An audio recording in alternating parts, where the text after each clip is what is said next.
बीते 6 सितंबर को मुरादाबाद में एक ऐसी घटना हुई जिससे हर कोई सन्न रह गया। एक माँ ने अपने 15 दिन के बेटे को फ्रीजर में रख दिया। बच्चा रोया, परिवार के लोग भागे, बमुश्किल बच्चे की जान बचाई जा सकी। ज़रा सोचिए, एक माँ जिसने बच्चे को जन्म दिया, 9 महीने कोख में रखा, वही उसकी जान लेने को उतारू हो गई। ये पहली घटना नहीं है। यूनाइटेड स्टेट्स में भी एक माँ ने अपने दूध मुहैया बच्चे को बाथटब में डुबोकर मारने की कोशिश की। दिल्ली का एक केस है जिसमें एक माँ ने अपने मासूम को छत से फेंक दिया। आखिर इन तीनों घटनाओं में क्या कनेक्शन है? पोस्टमार्टम साइकोसिस।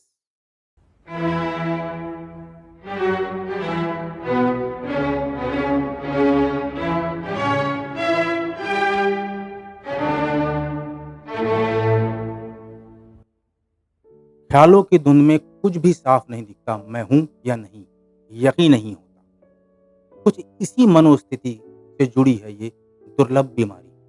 ये बीमारी मानसिक रोगों की उस श्रेणी में आती है जिसे साइकोटिक डिसऑर्डर कहा जाता है। इस श्रेणी में कई बीमारियां आती हैं, हालांकि जैसे मैंने बताया, पोस्टमार्टम साइकोसिस यानी प्रसव के बाद लंबे समय तक अवसाद और उदासी जैसी स्थिति। बेबी ब्लूज यानी मूड बदलना, हल्की चिंता, रोना-धोना, आमतौर पर 2 हफ्तों में खुद ठीक हो जाती है। बाइपोलर डिसऑर्डर्स, जिसमें तेज मूड स्विंग्स होते हैं और भ्रम होता है। अब समझते हैं पोस्टमार्टम साइकोसिस क्या है। इसमें महिला वास्तविकता से कट जाती है। उसे भ्रम, मति भ्रम यानी हैलुसिनेशंस होने लगते हैं। सोचने समझने की क्षमता गड़बड़ा जाती है और यही वजह है कि एक माँ अपने बच्चे को खतरे में डाल सकती है। ये बीमारी कोई वर्तमान के हालातों से पैदा हुई नहीं है, ये सदियों से मौजूद है। लेकिन 19वीं सदी में पहली बार चिकित्सा विज्ञान ने इसे व्यवस्थित रूप से पहचाना। 1850 के दशक में यूरोप में पहली बार डॉक्टरी दस्तावेज में प्यूरपेरल साइकोसिस नाम से इसे दर्ज किया। बाद में इस बीमारी का नाम बदलकर पोस्टपार्टम साइकोसिस रख दिया गया। अक्सर लोग अब इसमें धोखा खा जाते हैं, पोस्टपार्टम या पोस्टमार्टम, क्योंकि दोनों की ध्वनि लगभग एक ही जैसी है। यहाँ मैं आपको बता दूं, ये दोनों शब्द लैटिन भाषा से लिए गए हैं। पोस्ट मतलब बाद में और पाल्टम मतलब जन्म, यानी जन्म के बाद का समय पोस्ट पाल्टम, और माल्टम मतलब मौत के बाद, यानी मौत के बाद होने वाली जांच को हम पोस्ट माल्टम। 20वीं सदी के उत्तरार्ध में ये साफ हुआ कि इसका संबंध मस्तिष्क में होने वाले हार्मोनल बदलाव, नींद में भारी कमी और जेनेटिक प्रवृत्ति से जुड़ा हुआ है।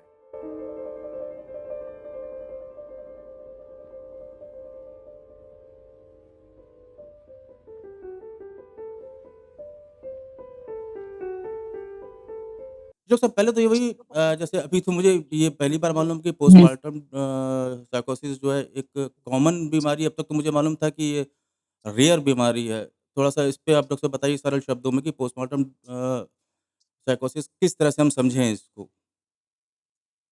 देखिए, पोस्टपार्टम साइकोसिस को समझने के लिए हमें जो महिला है, उसकी मानसिक स्थिति को ड्यूरिंग एंटीनेटल पीरियड मतलब जब वो गर्भावस्था में है, तब समझने की बहुत ज़रूरत है।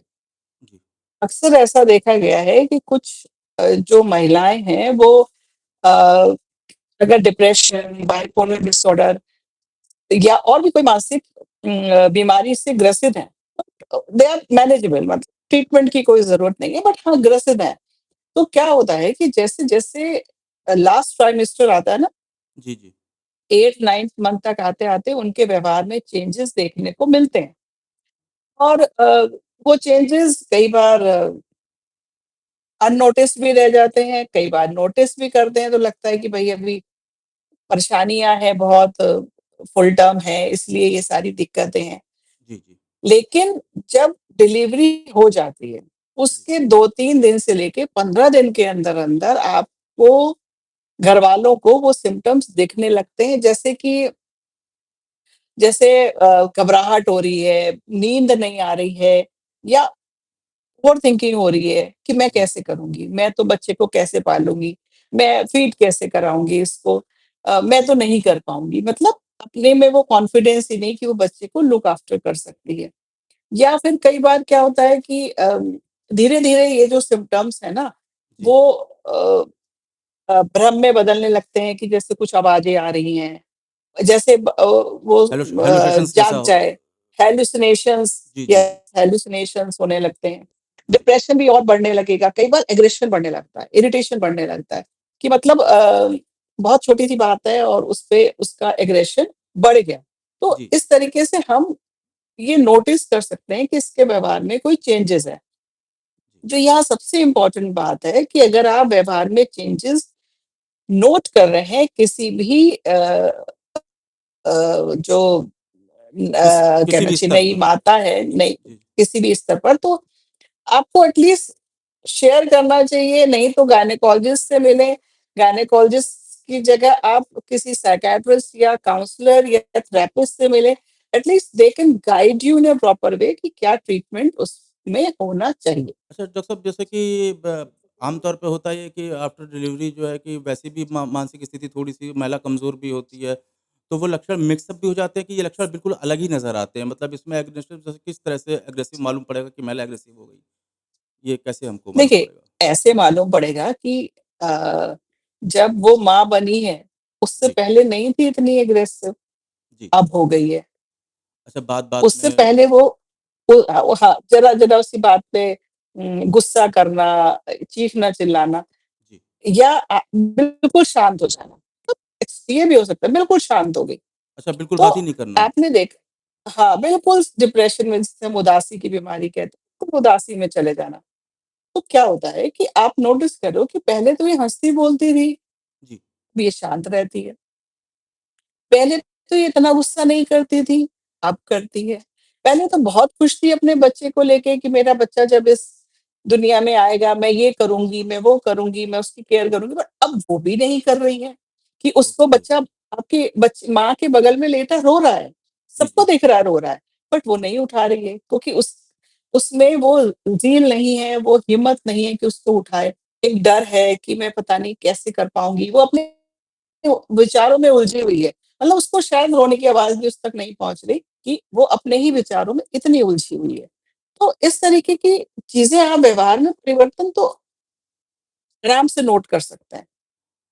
अच्छा डॉक्टर साहब ये एक तो ये हो गया जैसे कि ये जेनेटिक डिसऑर्डर होता है डॉक्टर साहब कि जैसे जेनेटिक किसी को बीमारी रही हो मानसिक उसको आ जाए तो थोड़ा-सा आदमी पहले से सचेत रहता है कि देखिए ये यस देखो हो सकता है मैंने ये कहा ना कि किसी भी महिला को गर्भावस्था से पहले जी, अगर वो बिल्कुल नॉर्मल है या उसको थोड़े-थोड़े कोई सिम्पटम है, जैसे थोड़ा-थोड़ा डिप्रेशन है, बट थोड़े डिप्रेशन पे कोई ट्रीटमेंट थोड़ी ना लेता है ना।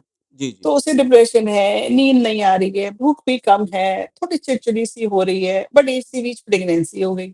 अब जी, प्रेगनेंसी में तो कोई भी जनरली साइकियाट्रिस्ट को नहीं दिखाता जी, जी, कि भाई बच्चे को नुकसान करेगा, जबकि सेफ मेडिसिन्स भी होती हैं, बट जी, इसलिए कोई आता नहीं है, दिखाता नहीं है।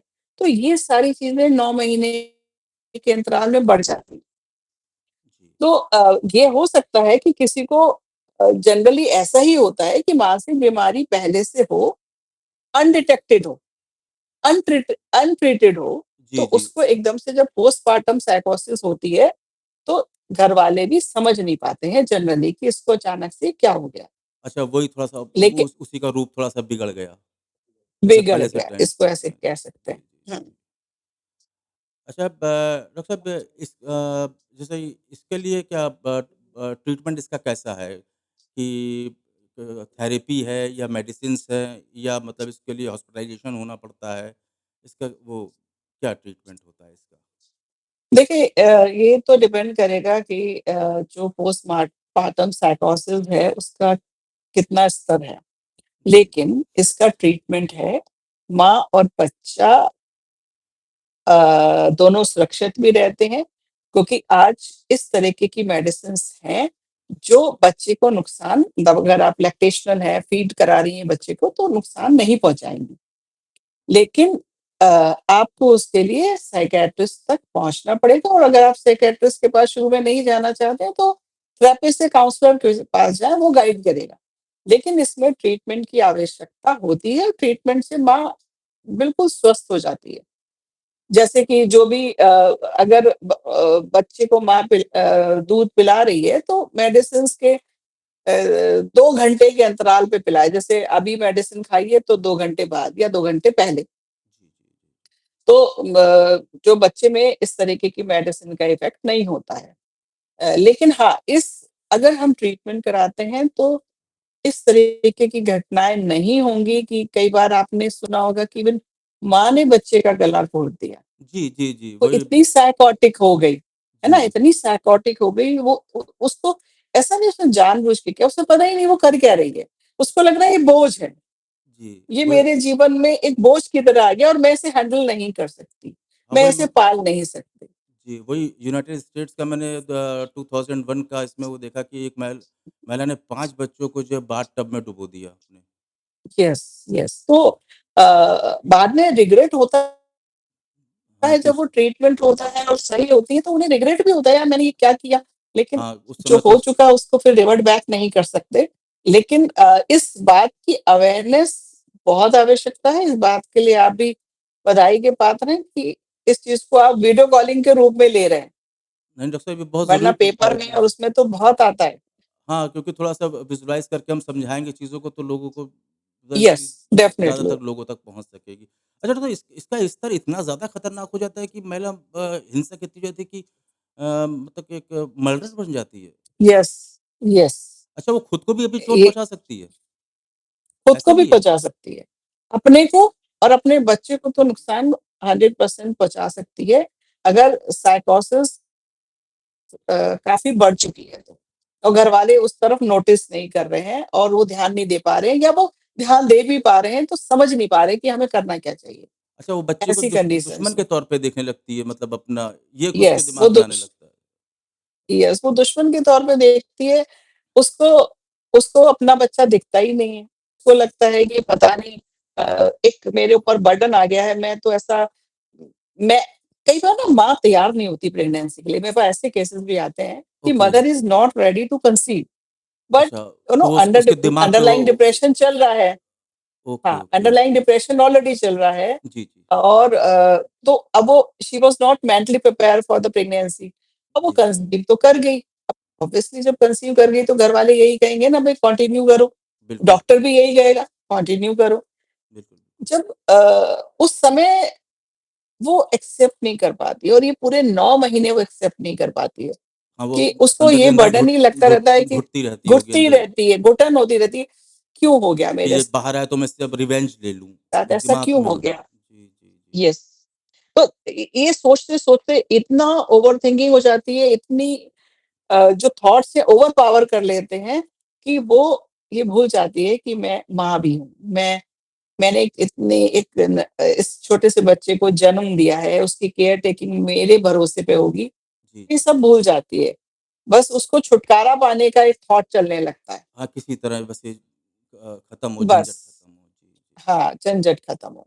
अच्छा डॉक्टर इसका पीरियड कितना होता है? जैसे तुरंत प्रेगनेंसी के बाद कि 3-4 महीने कि साल भर बाद भी हो सकता है? मतलब कितने लॉन्ग डिस्टेंस का कुछ 2-3 जनरली नहीं, पोस्टपार्टम साइकोसिस जनरली 2-3 दिन से लेकर 15-20 दिन के अंदर नज़र आने लगता है। अच्छा उसके 1 डेढ़ महीने बाद मतलब ऐसा कुछ भी नहीं होगा, सेफ जनरली सेफ पीरियड। 15-20 दिन के अंदर आपको नोटिस करने लगोगे अगर आप इन सिम्पटम्स को पहचानो। अगर आप फिर भी इग्नोर कर देते हो तो फिर 1 महीने तक तो स्थिति और बिगड़ ही जाएगी। हाँ, वो मतलब मतलब जो जो भी सिम्पटम्स बताए जा रहे हैं उनमें नोटिस करने हैं अच्छा आपको। क्योंकि इंडिया जैसे कंट्री में लोग बाग जो है ख़ास तौर से ये मेंटल हेल्थ को बीमारी समझते ही नहीं है। सबसे बड़ी दिक्कत यही है, मेंटल हेल्थ को लेके कोई सजग ही नहीं है। जैसे कोई डिप्रेशन में है तो लोग बाग सोचते हैं ऐसे ही है बस। सबसे बड़ी प्रॉब्लम ये भी है कि धीमे-धीमे ठीक हो जाएगी वो अपने अपने आप ही। यस, यस, ठीक हो जाएगी। हाँ, वो ये भी कहते हैं, अपने सजेशंस भी देते हैं कि भई घूमो-फिरो, सबसे मिलो। अरे डिप्रेशन की क्या बात है? कोई डिप्रेशन कोई बीमारी होती है? एग्ज़ैक्टली अरे वही चीज़। हमें कितनी बार हुआ है डिप्रेशन, हम हाँ, तो बाहर निकल आए। एक आम बट धारणा वही है। हाँ, हम डिप्रेशन वर्ड को आम भाषा में यूज़ करने लगे एक्चुअली। ज़रा भी हाँ, हम सैड हुए, हम क्या कहते हैं, यार आप बहुत डिप्रेस्ड हैं। मैं एक बार थोड़ा-सा ये भी बता दूँ कि इसमें जो पोस्टपार्टम साइकोसिस की हम बात कर रहे थे, जी, जी। इसमें लोग पूछते हैं कि अचानक से ऐसा क्या होता है कि महिला ठीक है, डिप्रेशन में ठीक चल रही है, जी, बट जी। उसके बाद अचानक से ऐसा क्या होता है कि अ उसको साइकोसिस हो जाती है। देखो उसमें क्या होता है ना, जब डिलीवरी होती है तो हार्मोनल चेंज होते हैं बॉडी में, एस्ट्रोजन और प्रोजेस्टेरॉन, उनका जो लेवल है वो कम हो जाता है। ब्रेन में जो ट्रांसमीटर्स होते हैं जी, उनमें बदलाव होते हैं। यही ट्रिगर पॉइंट होता है कि जी, इन इसी से साइकोसिस ट्रिगर हो जाती है। तो जी, अब एक्चुअली जो मेरा सजेशन है पब्लिक के लिए भी और डॉक्टर्स के लिए भी, कि जी, जब हमारे पास एंटीनेटल के लिए महिला आती है एंटीनेटल चेकअप्स के लिए, जी, तो जी, थोड़ा-सा मानसिक स्वास्थ्य के बारे में 2-4 क्वेश्चन ज़रूर पूछें कि सिंपल कि मन कैसा रहता है आपका? भूख जी, कैसी है? नींद कैसी है? जी, are you ready to welcome the baby? क्या आप बच्चे को अ, इस दुनिया में लाते हुए बहुत खुशी महसूस कर रही हैं? तो 3-4 पॉइंट से पता चल जाता है कि उसके मन में अंदर क्या है। कुल मिला के एक तो उसकी ये सहेली की तरह हमको बिहेव करना होगा, तब हम उसको यस, जी, थोड़ा-सा हाँ, यस, या घरवाले भी इसमें मदद कर सकते हैं, वो भी ये सवाल पूछ सकते हैं। बिल्कुल, बिल्कुल। थोड़ा-सा समय हाँ, अगर दें, उनकी भूमिका तो अहम है, क्योंकि ज़्यादातर वक़्त तो घरवालों के साथ ही बिताती है वो। बहुत अहम भूमिका है परिवार की। जी, जी, क्योंकि परिवार जो है, अगर वो थोड़ा अटेंटिव हो तो कभी भी महिला इस तरीके की प्रॉब्लम्स में लैंड अप नहीं करेगी। अच्छा डॉक्टर साहब, क्योंकि ये अवेयरनेस के द्वारा किया जा सकता है इसे। जी डॉक्टर साहब, ऐसा भी कि बीमारी आके चली भी जाती है, मालूम ना पड़ता, जैसे बेबी ब्लूज़ वग़ैरह मैंने सुना है कि मूड स्विंग हुआ, थोड़े दिन उसके बाद चली गई। ये ऐसा भी है कि इसमें ट्रीटमेंट ज़रूरी है इसमें?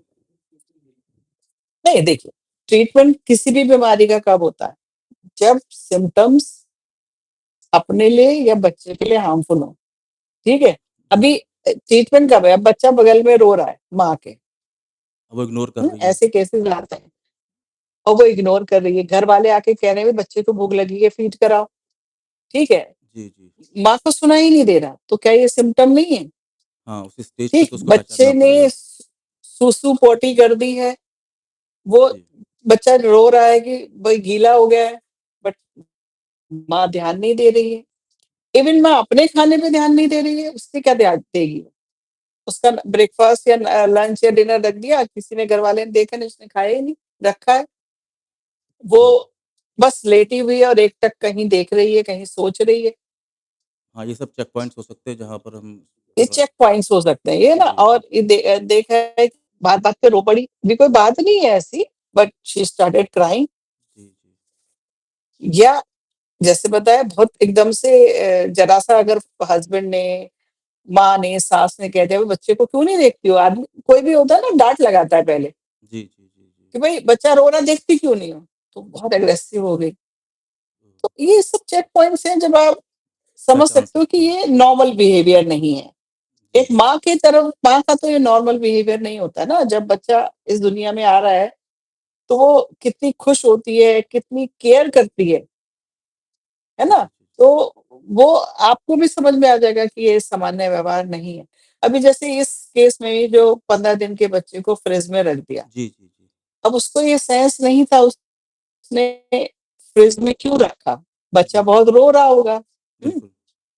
हाँ, वो किस किस ख़्याल में थी वो? ये तो पेशेंट से बात करके ही पता लगेगा कि वो जी, जी। किस थॉट प्रोसेस में थी, किस थॉट ने उसको इतना ओवरपावर कर लिया था कि कि उसको उसको ये नहीं पता कि छोटे बच्चे को फ्रिज में फ्रिज रखाइए। जी, जी। हाँ, तो उसका मेंटल तो स्टेटस ये कहाँ असामान्य व्यवहार है। इससे पहले भी बहुत कई उससे ऐसे हो सकता है कि अ, उसके व्यवहार में ऐसे सिम्पटम्स आए हों जो थोड़े अननोटिस चले गए हों, हाँ, देखा ना हो किसी हाँ, वरना इस तो स्टेज तक पहुँचती ही ना कि ध्यान पहुँचती देती। नहीं, है ना? जी, जी, जी। तो ये इसलिए ना जागरूकता बहुत ज़रूरी है, अवेयरनेस बहुत ज़रूरी है। अच्छा डॉक्टर तो साहब उसके लिए आपका साधुवाद। हुँ, नहीं डॉक्टर साहब, आपका भी बहुत-बहुत हाँ धन्यवाद है। जी। आपने बहुत मतलब इस विषय पे जो है बहुमूल्य राय दी है अपनी। अब तक तो मैं खुद समझ रहा था कि ये बीमारी बहुत रेयर है, लेकिन आपने बताया कि इसके केसेस बहुत आते हैं। ये तो कहिए ये केस हाइलाइट हो गया हाँ, तो बहुत मालूम पड़ आते हैं। गया। तो डॉक्टर यस। साहब, इसका क्या होगा? इंडिया में इसका परसेंटेज कितना होगा इन केसों का? चलिए, स्थिति वहाँ तक इंडिया में बिगड़ती नहीं है, वो बात सर, अलग है। हाँ, देखो ऐसे बिगड़े हुए केस तो ये है कि ज़्यादा लंबे समय तक उसकी, या वो एंटीनेटल मतलब पीरियड में जी, जब जी, वो जी। प्रेग्नेंट थी, गर्भावस्था में काफ़ी डिप्रेशन में रही हो कि जी। उसको साइकोसिस का ये स्तर आया। लेकिन हाँ, आई थिंक 10 से 15% तो इस तरीके के केसेज़ देखने में आ जाते हैं। अच्छा 15% रेशियो है इसका? हाँ, देखने में आ जाते हैं इस तरीके के केसेज़। वो जनरली क्या होता है, अगर अवेयर होती है फैमिली हाँ, तो सॉल्व हो गए तो वो केस। ट्रीटमेंट ले लेती है। जी, जी। पता ही अननोटिस रहते हैं ना फिर वो, आप उसको रिपोर्ट थोड़ी ना करते हो। हाँ, बिल्कुल रिपोर्ट तो सही कहा। ऐसे केसेज़ ही होते हैं। हाँ, जो इस स्तर तक पहुँच जाते हैं। यस, और वो कुछ फैमिली जो होती है वो अवेयर होती हैं, या वो ये जब वो अ, अगर पेशेंट पहले ही जी, जी। मेंटली इल है, ठीक हो गई, उसको वो प्रेग्नेंट हो गई, कंसीव कर लिया, तो हम भी जब हमारे पास आती है पेशेंट तो हम उसको सारी चीज़ें समझा देते हैं फैमिली को भी, कि जी। भई डिलीवरी के बाद अगर कोई भी सिम्पटम आप देखें तो तुरंत आ जाएँ। तो हम हाँ, ये अगर हमारे जो अंडर केसेज़ हैं वो कंसीव करती हैं आफ्टर ट्रीटमेंट ठीक होने के बाद, तो उनके फैमिली को हम हमेशा काउंसल करके और अवेयर करके भेजते हैं। तो उन्हें ज़रा भी ऐसे लगता है तो वो फ़ौरन ले आते हैं फिर, तो पेशेंट ठीक हो जाती है। वो अननोटिस होती है फिर ये सारी चीज़ें। ये तो एक्सट्रीम केस है ना जो हाँ, जो हाइलाइट हुआ हाइलाइट है। हाँ, जो जहाँ तक पहुँच गया है। हाँ, ये जो यहाँ तक पहुँच गया है, ये तो वो है। वही है, ऐसे केसों को हम रोक सकते हैं, थोड़ी-सी जागरूकता और समझ हमारी जो है, हमारा यस, बहुत हो जागरूकता सकती है। बहुत ज़रूरी है। जी, जी, जी, जी। थैंक यू डॉक्टर साहब, आपने बहुमूल्य समय दिया, थैंक यू बहुमूल्य सो राय मच। दी और लोगों तक आपकी बात पहुँचेगी। कुछ तस्वीर हालाँकि काफ़ी बदल रही है, लेकिन इस तरह के केस ना सुनने को मिले, यही कामना डॉक्टर साहब से। हाँ, एग्ज़ैक्टली यस। आगे डॉक्टर थैंक साहब हम यू। लोग संवाद जारी रखेंगे। मोस्ट ठीक, डॉक्टर साहब। इसलिए जब कोई माँ अचानक हिंसक या असमान हो जाए तो इसे अपराध कहने से पहले बीमारी की संभावना जरूर सोचें। समझ, जागरूकता और समय पर इलाज किसी भी बच्चे की जान को बचा सकते हैं और एक माँ को अपराधी बनने से रोक सकते हैं।